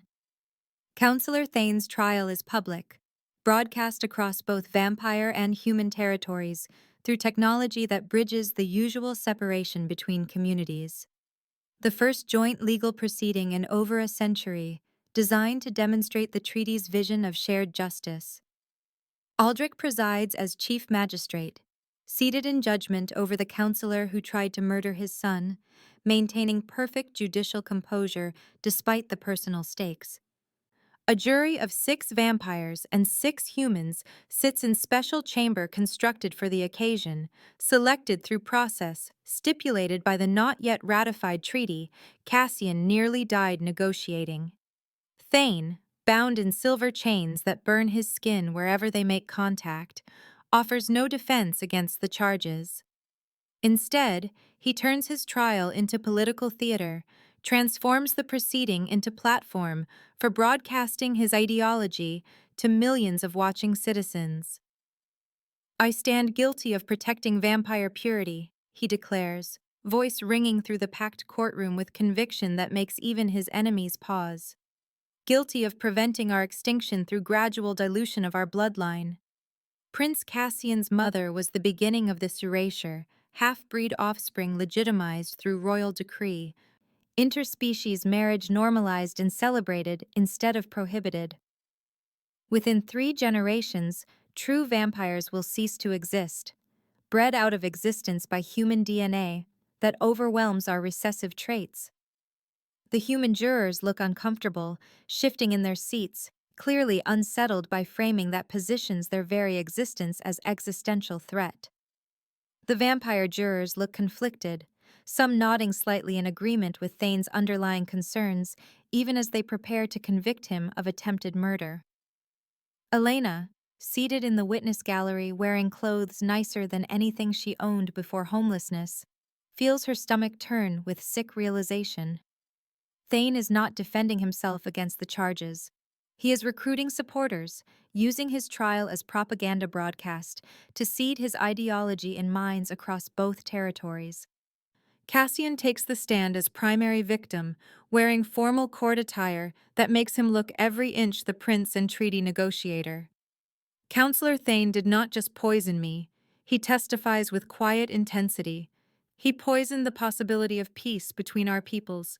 He weaponized fear of change, fear of the other, fear of a future we build together instead of tearing apart in endless cycles of violence and retaliation. A future where you rule as king? Thane challenges from his silver chains, turning the testimony into debate. A half-breed ruler with divided loyalties? How long before you mandate mixed marriages, force integration, erase vampire culture entirely in pursuit of your mother's vision? I do not want to erase anything, Cassian says quietly but firmly. I want to add to what we have. My mother's people have medicine and technology and art we have never fully explored because we have been too busy defending borders and maintaining separation. Imagine what we could create together if we directed energy currently spent on conflict toward collaboration instead. I imagine extinction, Thane says flatly. Dressed up as progress and sold as enlightenment. I imagine vampires becoming footnote in human history, absorbed and forgotten. The jury deliberates for 6 hours, longer than anyone expected, clearly wrestling with complicated questions about intent and consequence. They return with split decision that reflects the deep divisions in both communities. The vampire jurors vote guilty of attempted murder, with votes ranging from 8 votes guilty to 4 abstentions. Their verdict focused narrowly on the act of poisoning. The human jurors vote guilty of attempted genocide, framing Thane's actions as effort to destroy the Dhampir population and prevent future mixed heritage births. The combined sentence reflects both verdicts: exile to the Shadowlands, a dimension prison from which there is no return, no communication, no hope of rescue or pardon. As guards lead him away, silver chains burning his flesh with every movement, Thane looks directly at Elena, with eyes full of ancient hatred and terrible certainty. You have won this battle, human, he says clearly enough for the broadcast microphones to catch every word. But my followers number in the thousands across both territories. They will finish what I started. And you, sanctuary or not, will be the first target they choose. Removing you sends the message that vampire protection of humans is theater and illusion. Elena's blood runs cold, terror flooding through her despite the guards and cameras and supposed safety of the courtroom. That night, Elena stands on her suite's balcony, unable to sleep despite exhaustion, watching Ashenmoor's lights flicker below like stars reflected in dark water. The vampire district spreads beneath her in patterns of old magic and older architecture, beautiful and alien, and still fundamentally foreign despite 3 days of employment and tentative belonging. A knock at her door interrupts her spiraling anxiety. Cassian enters without waiting for permission, carrying 2 mugs of tea that steam in the cool night air. Cannot sleep either? He asks, joining her at the balcony railing. Thane is right, Elena says without preamble. I am a target now, visible, symbolic, representing everything his followers hate about the treaty and integration. Every extremist who agrees with his ideology will want me dead to prove that sanctuary means nothing, that vampire protection cannot actually keep humans safe. Then we make sanctuary mean everything, Cassian says firmly, handing her tea. Chamomile with honey, her favorite combination, which means he has been paying attention to details she never explicitly mentioned. We show them that protecting you is not weakness or sentiment, but concrete demonstration of the future we are building. By doing what? Elena asks, skeptical that speeches and symbolism can stop assassins motivated by ideology and backed by Thane's extensive networks. By letting me court you, Cassian says, words simple but devastating in their implications. Publicly, openly, with full transparency. Proving that human and vampire can build something real together, that mixed relationships produce strength rather than weakness. Elena nearly drops her tea, hands shaking enough that liquid sloshes dangerously close to the mug's rim. Court me? Cassian. I was homeless 3 days ago. I am not suitable for royal courtship. I have no family, no status, no political value whatsoever. You are brilliant, he interrupts with intensity that brooks no argument. You are brave enough to interrupt funeral rites to save a stranger. You heard my heartbeat when everyone else heard silence and declared me dead. You saved my life, and in doing so saved the treaty. Saved my father from grief-driven vengeance that would have destroyed the peace negotiations. Saved countless lives that would have been lost in the war Thane wanted to provoke. You are exactly who I want beside me. You do not know me, Elena protests weakly, knowing even as she speaks that the objection is becoming less true with every conversation they share. I know you held my hand when you thought I might seize, Cassian says. I know you chose truth over safety during the rite, even when the questions became invasive and painful. I know that I have been half alive since my mother died, going through motions, negotiating peace, because it is what she would have wanted rather than because I believed in it. But when I heard your heartbeat in the dark, when I followed it back to consciousness, I felt something I have not felt in years. Hope, connection, purpose beyond obligation. And I am not ready to let that go. Elena's heart hammers against her ribs, medical training letting her track her own physiological response to emotional stimulus, elevated pulse and rapid breathing, and flood of neurochemicals associated with attraction and possibility. Your father will never approve, she says, grasping for practical objections. The council will object. Half of them already want me gone. My father granted you sanctuary knowing exactly what it meant, Cassian counters.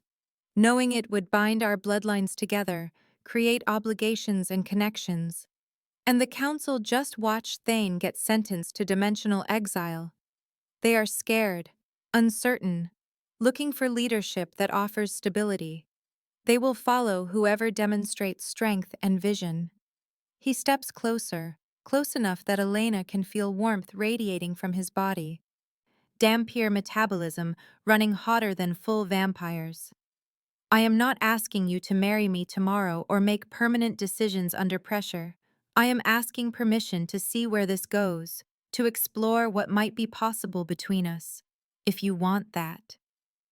Elena thinks of the streets, the cold that seeped into her bones and never quite left, the invisibility that made her question whether she still existed in any meaningful sense. She thinks of Cassian's hand in hers during that long resurrection night, the way his pulse felt beneath her fingers, slow at first, and barely perceptible, then gradually stronger, coming back to life beat by beat. She thinks of his gray eyes opening in the surgical theater, the first words he spoke about hearing her heartbeat like lighthouse in darkness. I want that, she whispers, committing to possibility despite every reasonable objection her mind can generate. Cassian smiles, the first real unguarded smile she has seen from him, joy transforming his features from merely handsome to genuinely beautiful. Then let us terrify the traditionalists together, he says. Aldrich calls another council session 3 days later, this one not about trials or accusations, but about the future. Both communities will build or fail to build together. Elena stands beside Cassian and the king at the chamber's center, positioned where petitioners usually stand, but elevated by context to something closer to equal participants. The 13 council seats are filled with members whose expressions range from supportive to openly hostile. Cameras broadcast to both vampire and human territories. Millions watching this moment that will define the next era of their shared history. The treaty my son negotiated is ready for ratification, Aldrich announces without preamble, voice carrying absolute authority.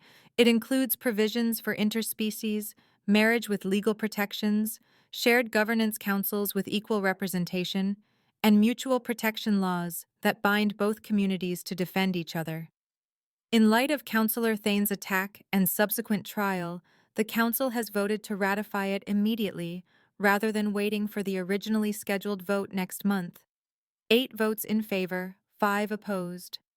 A narrow margin that reveals how divided the council remains, but a victory nonetheless. Legal framework now established for the integration, Thane died trying to prevent. Additionally, Aldrich continues, and Elena feels her stomach clench with anticipation. Prince Cassian has invoked his right as heir to formally declare courtship intentions under full council witness, as required by law, when royalty courts outside traditional vampire bloodlines. The chamber goes absolutely silent, shocked stillness that feels like held breath before explosion. Cassian steps forward, taking Elena's hand in his, the gesture visible to every camera and every watching citizen. I am courting Elena Marsh, he says clearly, under full transparency and council witness as law requires. She saved my life through skill and courage. She represents the best of what our two peoples can achieve together, the kind of collaboration and mutual respect the treaty envisions. And I intend to prove through our relationship that our future lies in unity rather than division, in building bridges instead of maintaining walls. The backlash is immediate and visceral, shouts and protests erupting from multiple council members simultaneously, 3 of them storming out of the chamber entirely in dramatic rejection. But Aldrich raises one hand, and the room quiets, power radiating from him in waves that remind everyone present exactly who rules this city and has ruled for 5 centuries. Elena holds my sanctuary, the Vampire King says with absolute finality. Any harm to her is harm to my bloodline, attack on my house that will be answered with full force of royal authority. Any who oppose this courtship may do so politically through proper channels, debate it in council sessions, argue against it in public forums. But violence will be met with absolute retaliation. Are we clear? His ice-blue eyes sweep the chamber, meeting each council member's gaze individually, extracting grudging nods of acknowledgement, if not agreement. Elena squeezes Cassian's hand, feeling his fingers squeeze back, both of them understanding that this public declaration has made them targets, but also made their relationship impossible to ignore or dismiss. This is just the beginning, she thinks, of something either wonderful or terrible, possibly both simultaneously. 3 months pass and Elena's life transforms in ways she still cannot fully process or believe, despite living through each day of change. She is the royal medical consultant now, treating human patients in the newly opened shared clinic, a facility created specifically by the ratified treaty and staffed by physicians from both species working side by side in unprecedented collaboration. She has an apartment in the palace, though she insisted on moving from the ornate guest suite to something smaller and less overwhelming, a modest space with functional furniture and windows overlooking the gardens, rather than the grand chambers Cassian initially offered. She has friends, real friends, not the superficial professional connections from her previous life, but genuine relationships built through shared challenges. Mira teaches her vampire etiquette with patience and humor, explaining the subtle hierarchies and gesture languages that govern interactions between different vampire houses. Dr. Vane has become an unexpected mentor, his initial condescension gradually giving way to genuine respect as they consult on difficult cases requiring expertise in both human and vampire physiology. Even a few human palace staff members have stopped seeing her as curiosity or threat and started seeing her as ally, someone who navigates both worlds and advocates for human interests in vampire spaces. And she has Cassian, whose presence in her life feels simultaneously completely natural and utterly impossible. Their courtship is slow, careful, deliberately public, in ways that make Elena constantly aware of watching eyes and political implications. Dinners in restaurants where cameras flash from nearby tables and strangers whisper commentary they think Elena cannot hear. Walks through city districts where human and vampire citizens stop to stare, their expressions ranging from hopeful curiosity to outright hostility. A gala hosted by one of the more progressive vampire houses, where Elena wears a midnight blue dress Cassian chose, silk that flows like water and makes her look like she belongs in his glittering world instead of feeling like fraud playing dress-up. He does not push for physical intimacy or demand declarations, giving her space to process feelings complicated by trauma and rapid change. They talk for hours about everything and nothing, conversations that meander from philosophy to medicine to childhood memories. He shows her the palace library, with its thousands of volumes including human books collected over centuries, teaches her vampire history from perspective she never learned in human schools, listens without judgment when she talks about her mother's illness and her lost career, and the grief that still ambushes her at unexpected moments. They hold hands while walking through gardens. They share quiet moments reading in companionable silence. Once, after a particularly brutal council debate about the treaty's educational integration clauses that left both of them exhausted and discouraged, he rests his forehead against hers and just breathes, finding comfort in simple proximity without needing words. "I am sorry this is hard," he whispers into the small space between them. "It is worth it," she whispers back, meaning the difficulty and the opposition and the constant scrutiny, all of it worth enduring for what they are building together. The first time he kisses her, they are alone in the palace gardens at twilight, sitting on stone bench surrounded by night-blooming flowers whose fragrance fills the cooling air. It is gentle, tentative, his lips barely brushing hers in question, that asks permission, even though she has already given it through weeks of smaller intimacies. When they pull apart, he is smiling with expressions so openly happy it makes Elena's chest ache. "I love you," he says simply, without drama or elaborate declaration. "I think I have, since I heard you tell my father I was not dead, since you fought for me when everyone else had given up." Elena's breath catches in her throat, heart hammering with fear and joy tangled together. "I think I love you too," she admits, "which terrifies me because I have lost everyone I loved and cannot bear the thought of losing you." "Good," he says, pulling her close again. "Means it is real.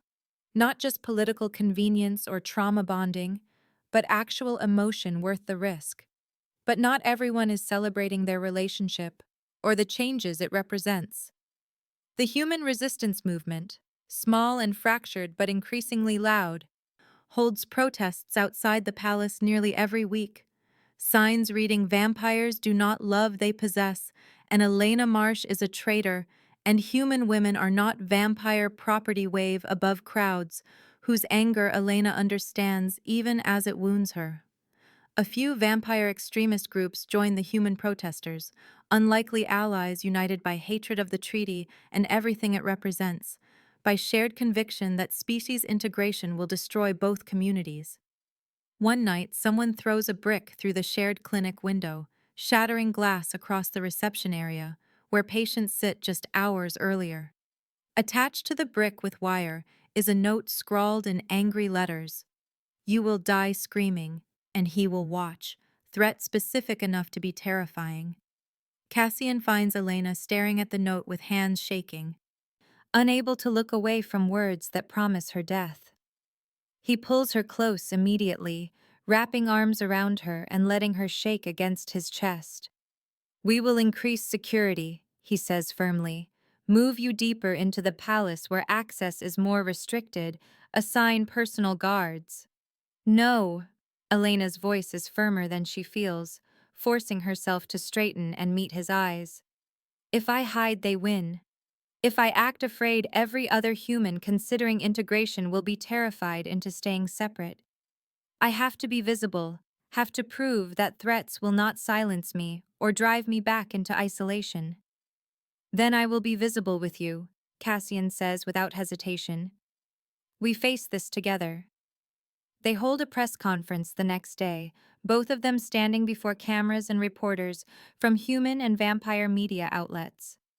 Elena speaks about the note, about the threats that arrive regularly now, about the resistance from both communities. She speaks about her choice to stay despite danger, to continue working at the clinic, and living openly as Cassian's partner. I am not here because the vampire king controls me, she says, looking directly into the camera lens and speaking to the millions watching. I am not some helpless victim or pawn in vampire political games. I am here because Prince Cassian and I are building something new together. Something that scares people on both sides precisely because it means change, means questioning assumptions both communities have held for centuries. But change is how we survive. Together, not separated by fear and mistrust. The clip goes viral within hours, shared across human and vampire social networks, debated in news programs and opinion pieces. Opinion polls shift slightly in response, not dramatically, but measurably. 52% of humans now support the treaty according to latest surveys, up from 48% before Elena's statement. 61% of vampires express approval, a smaller increase but still movement in positive direction. Progress measured inch by bloody inch through constant effort and periodic setbacks, but progress nonetheless. 6 months after the funeral that changed everything, Cassian takes Elena to the place where his mother is buried, a garden on the palace grounds maintained with loving care. A simple stone marker bears minimal inscription: Dr. Isabel Thorne, beloved, brave, words that cannot capture the complexity of woman who crossed species boundaries and paid with her life. She would have liked you, Cassian says, kneeling to place fresh flowers at the marker's base. She believed in evidence-based medicine, in fighting for patients everyone else wrote off as hopeless cases. You are exactly the kind of person she hoped I would find, someone who sees medicine as calling rather than just profession. Elena kneels beside him on grass still damp with evening dew.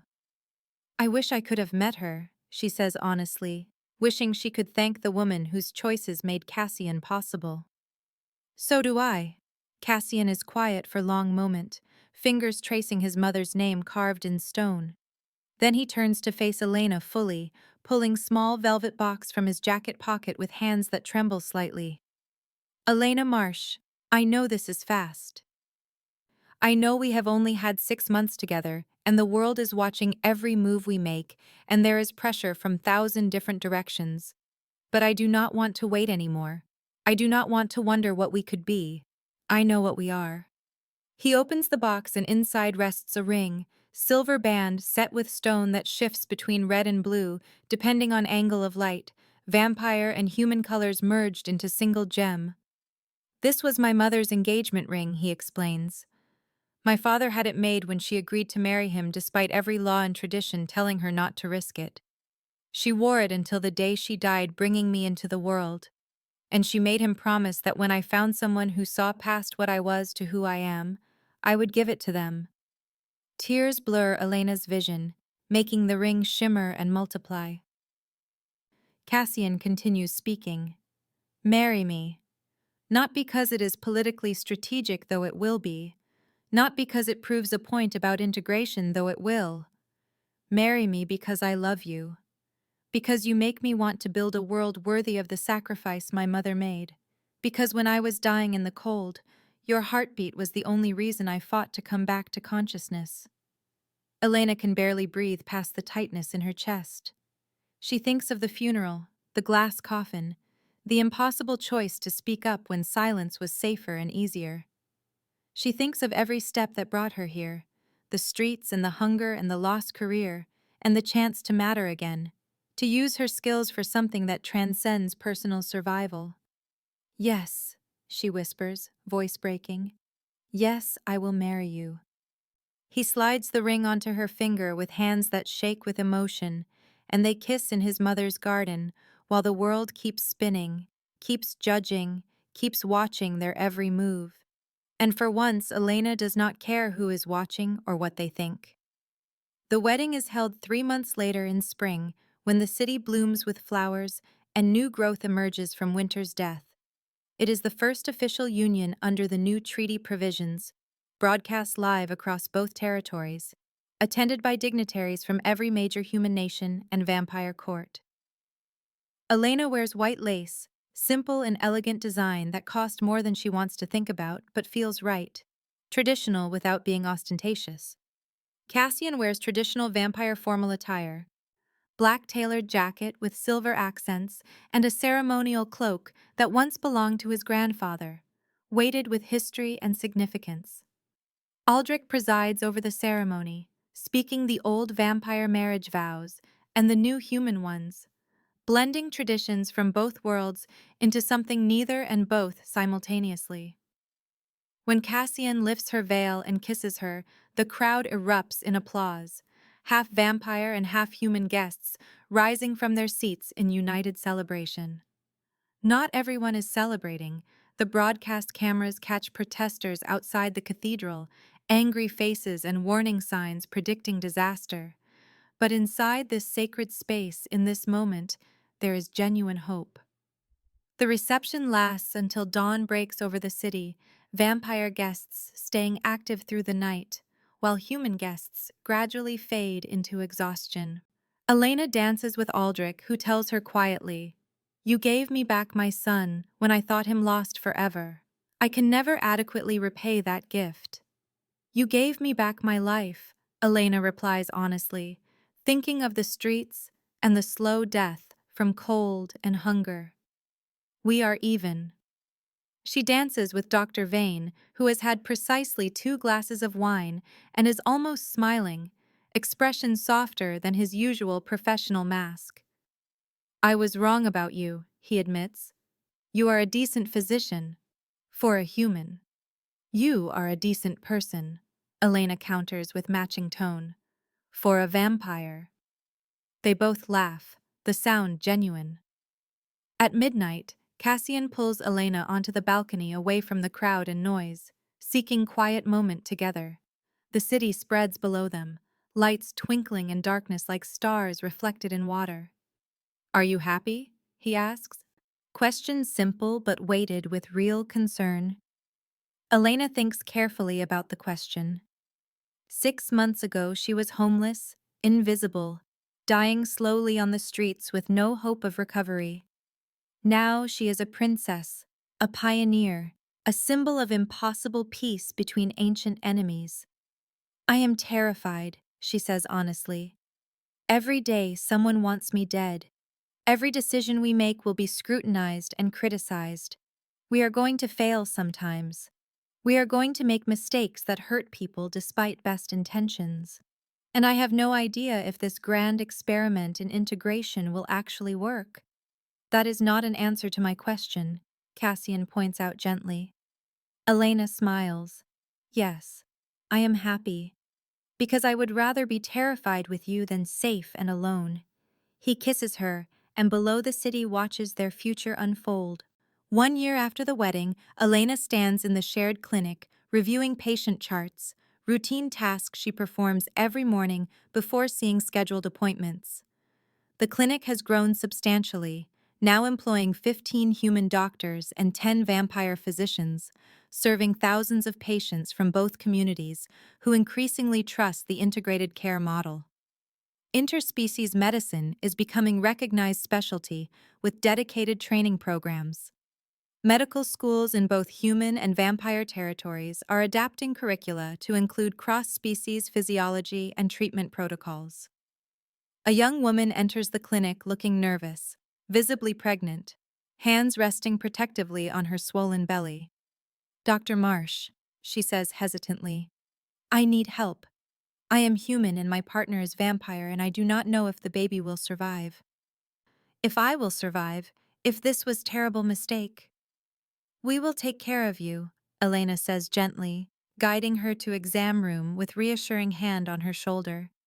"You are not the first patient in this situation, and you will not be the last.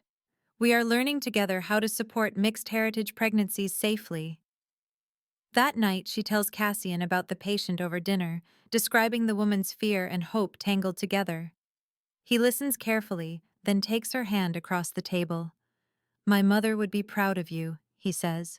Our mother, Elena corrects softly, touching her abdomen where their own secret rests. Pregnancy confirmed just this morning by Dr. Vane, too early to announce publicly, but too precious to keep entirely silent. Cassian's eyes widen with comprehension. Are you saying what I think you are saying? He asks breathlessly. We are going to have a baby, Elena whispers. Half vampire, half human. Like you. For a moment he is speechless, expressions cycling through shock and joy and fear. Then he laughs, pulling her close across the table, and she feels his emotions all tangled together, complex and overwhelming and beautiful. Outside, the world continues its slow, fractious march toward peace, progress and setbacks, alternating in frustrating rhythm. Inside, two people who were never supposed to meet, never supposed to love, build a future from the impossible. And somewhere in the cathedral's heating vents where a homeless woman once slept and heard a dying prince's heartbeat, life goes on.